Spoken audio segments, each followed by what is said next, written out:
what struck me all the way through the book, and it seemed very much that you were sort of in preparatory mode for the novel on Guyana, was you have a very Jamesian view of cricket, CLR James, not Henry, and in which the batsman is simultaneously working within and against a tradition.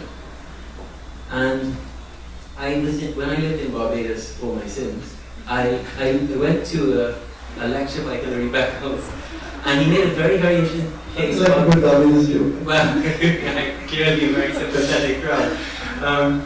And he made a very interesting argument about the great West Indian captains, Worrell, Lloyd, Richards, and then he said that Lara was a captain who had been stranded without a cause. That Worrell had the first black captain, Lloyd was the first professional captain, there was a black power element to Viv Richards, but Lara was merely a global star, like Ronaldo and so on. And there was no larger purpose attached to his captaincy. And at the time it struck me as a very clever academic argument. But I have to say there's been no subsequent captain who's had any purpose at all, other than managing a failing team.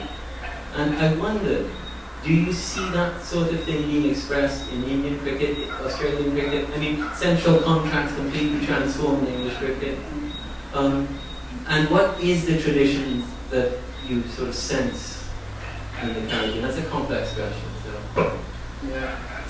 But you mean with do you mean in the broader way of cricket culture, or do you mean with respect to captaincy? No, broader. The captaincy is merely a sort of in the reinvention of cricket. Lloyd, to some extent, famously remade it with fast bowling and so on, but the West Indian genius for reinventing cricket seems to I mean, the fact is, India is remaking cricket right now, but in a very different way than the West Indians remade it on the field. India is remaking it through marketing, and the idea of what cricket is, the idea of cricket is as packaged entertainment. It's not an idea I'm very happy with.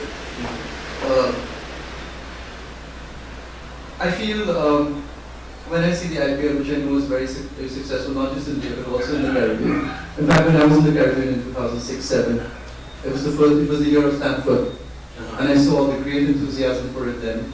I remember there was the guys who built the stadium, Shapoorji Pallonji, they sponsored a Club 2020 tournament, I think, where the prize was $1 million, and I actually played a bit of cricket with the team which won in Burpees, and the final was great in Blairmont, big 5,000 strong crowd, and a lot of participation from the audience.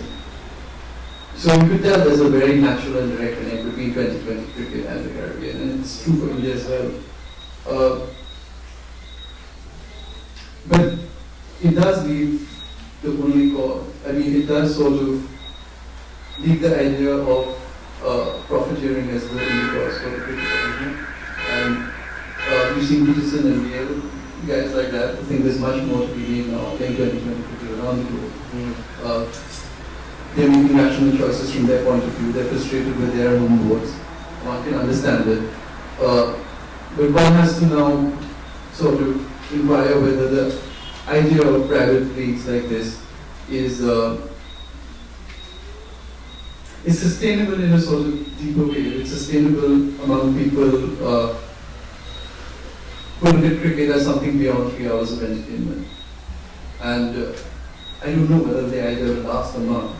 I'm uncomfortable with the idea of team owners in India having no need to put anything back into the game, because it's not like the franchise systems or it's not like club football where they have institutions that they develop, player development, management, all of that. Here the cricket associations manage the cricket, or the subsidiaries of BCCI, like Bombay Cricket Association, whatever. And the other guys who are actually preparing your cricketers and their first class cricket. And what these guys are doing is that they're putting in money, buying cricketers in an auction, which I find makes me a little uncomfortable. I find it uncomfortable the idea of someone like Vijay Mallya can't pay his employees in his airline company for 9 months on end, then showering unprecedented sums of money on cricketers in a televised auction.